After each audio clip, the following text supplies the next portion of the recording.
C'est très pratique parce que j'ai plus de spots, vu que genre Neko ou mon Roomba en ont pété un. J'en ai plus qu'un là-haut, c'est pas hyper génial en termes de lumière, mais c'est pas grave, on fera avec. Allez, oh là là, mon dieu, j'ai pas du tout préparé cette vidéo. Alors, bonjour à tous, j'espère que vous allez bien aujourd'hui. On va parler de quelque chose qui va plutôt être pour les membres pass annuels. Après, si vous n'êtes pas pass annuel, je pense que de toute manière, ce sujet peut quand même vous intéresser dans le sens où si jamais vous vous posez la question d'en prendre un ou pas, ce dont on va parler aujourd'hui, ça peut être intéressant pour vous. Aujourd'hui, on va parler des soirées pass annuelles. Oui, parce qu'on a bien compris que vous n'étiez pas hyper satisfait de la dernière. Donc vous êtes prêts? C'est parti!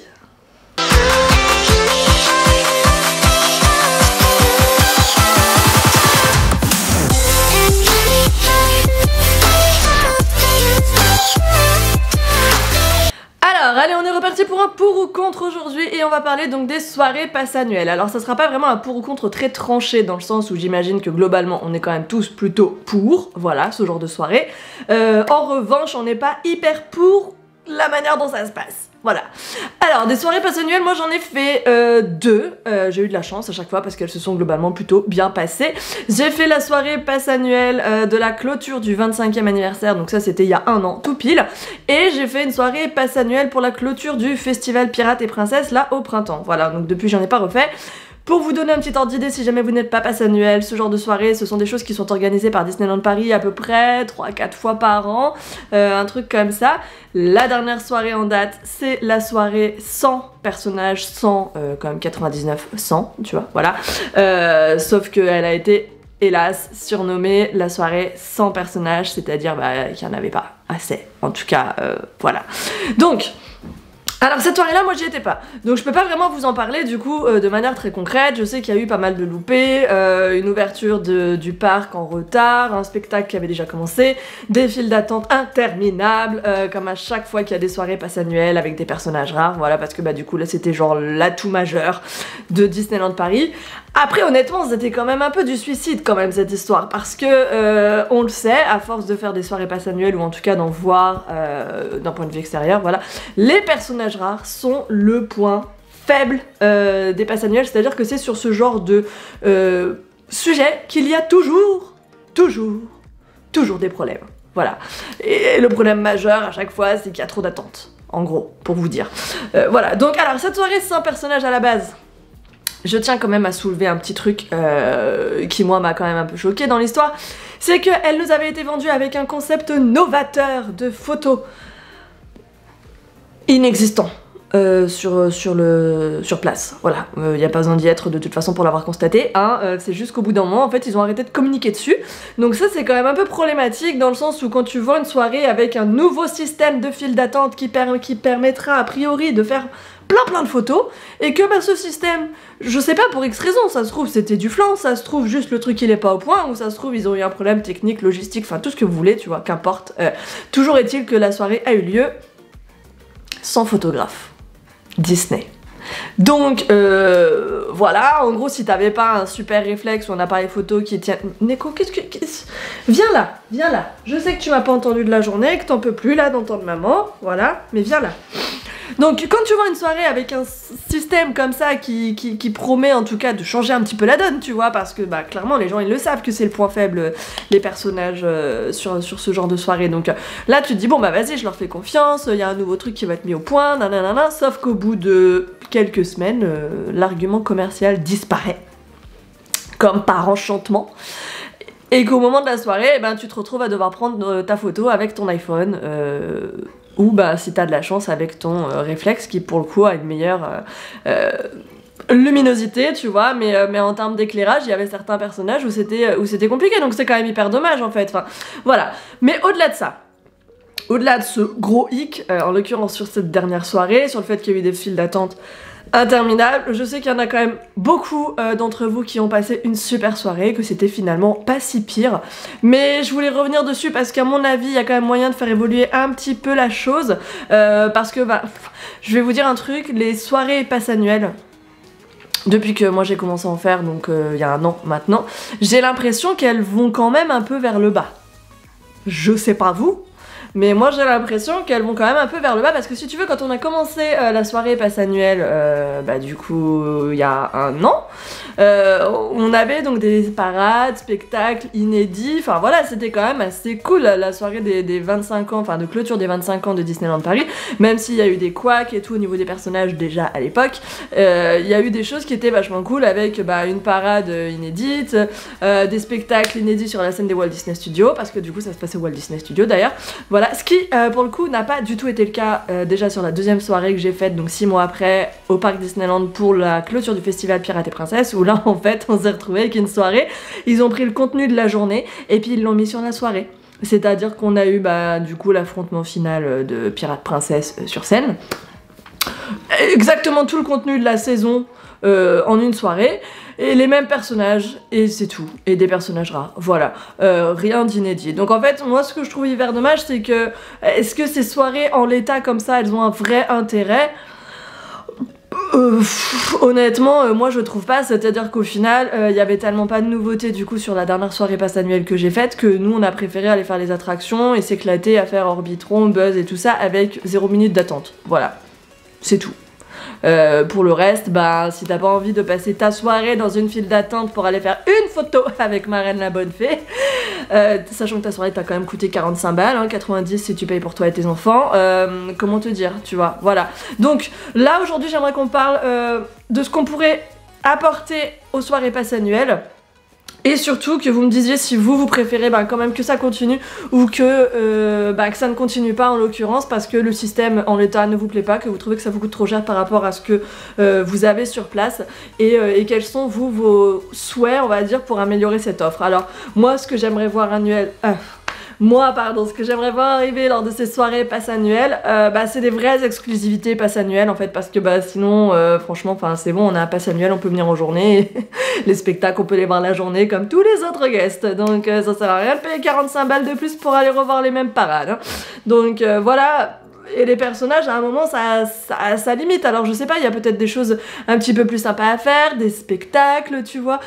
Et puis, alors, ce que j'aimerais surtout voir arriver, moi, c'est une prestation food sur les soirées pass annuelles comme ça, c'est-à-dire je sais pas, mettre en place un menu qui ne dure que cette soirée là, je te dis n'importe quoi, au chalet de la marionnette, faire un menu spécial, un personnage, là pour le coup ils auraient pu faire des trucs, tu vois, enfin quand on voit ce qu'ils font pardon à Tokyo Disneyland ou aux US, tu vois, en termes de food, et même ce qu'ils sont capables de faire sur des saisons là comme Halloween, parce qu'on a encore reçu les menus hier, pourquoi est-ce qu'ils font pas ça à moindre échelle évidemment, parce que forcément il y a à peu près 150 fois moins de personnes sur une soirée que sur une saison complète, mais pourquoi est-ce qu'il n'y a pas, voilà, je sais pas, un menu spécial pour cette soirée-là, cette soirée thématique, voilà, ce burger il sera comme ça, il aura cette forme de Mickey, c'est pas grand-chose, mais franchement ça fait venir les gens dans les restaurants et du coup, ils sont pas dans les files d'attente des personnages, tu vois. Et pareil, si tu fais un spectacle ou une petite parade ou un petit happening, n'importe quoi, un concert, tu vois, j'en sais rien, c'est pareil, les gens ils sont à ça plutôt que d'aller s'enfermer dans des files d'attente.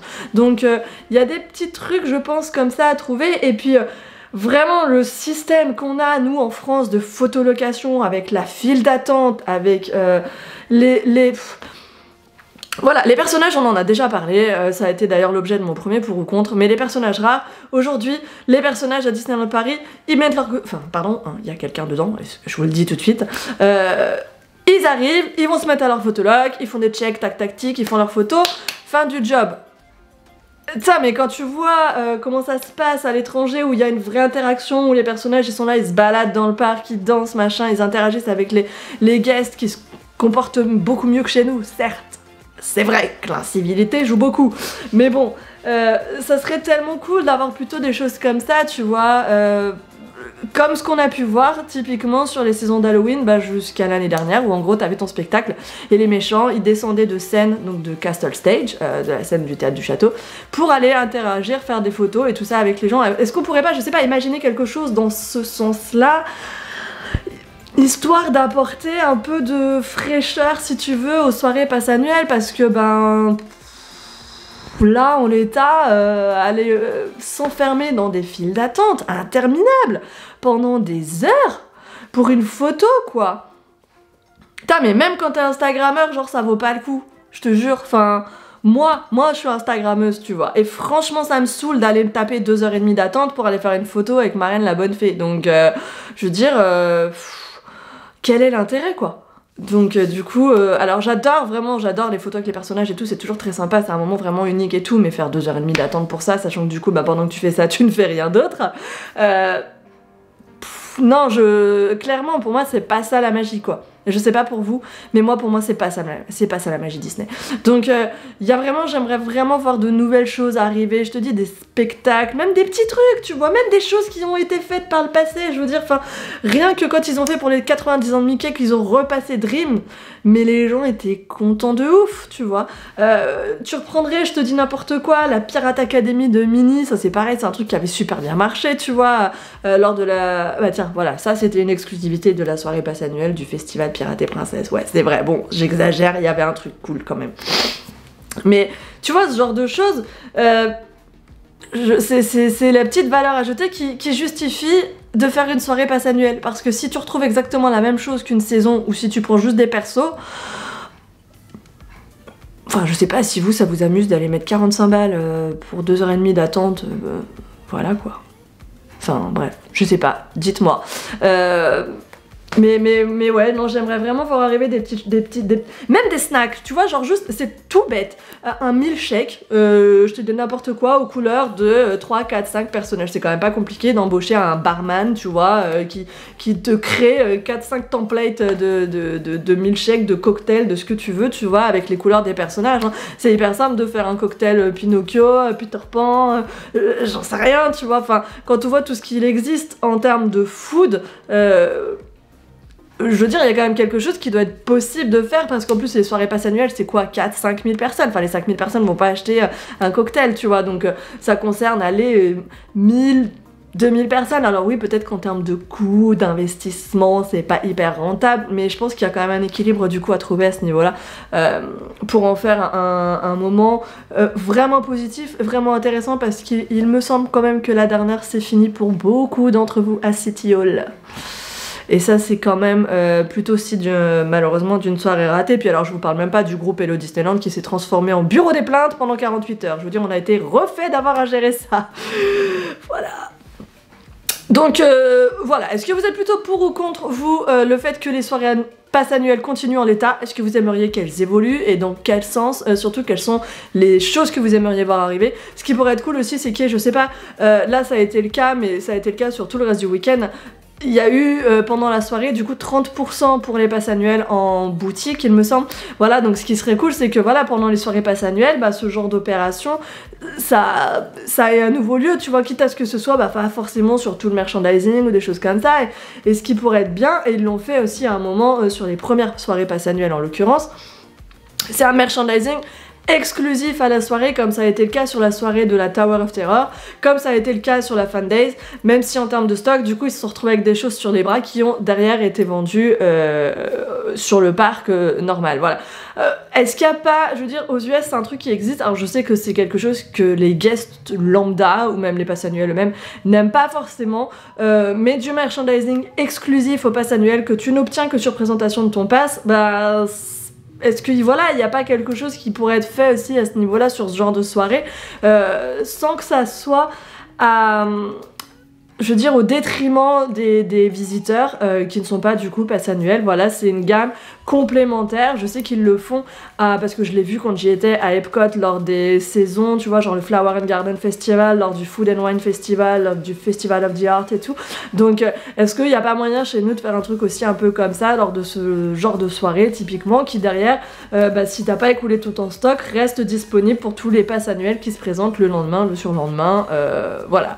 Donc mais juste si on pouvait faire évoluer ça dans le bon sens, parce que là on a l'impression que genre on nous refile des soirées pour nous refiler des soirées parce qu'on nous les a promis quoi.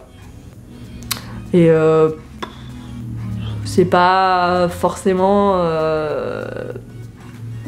je trouve très constructif pour l'image qu'ont les passes annuelles de Disneyland Paris.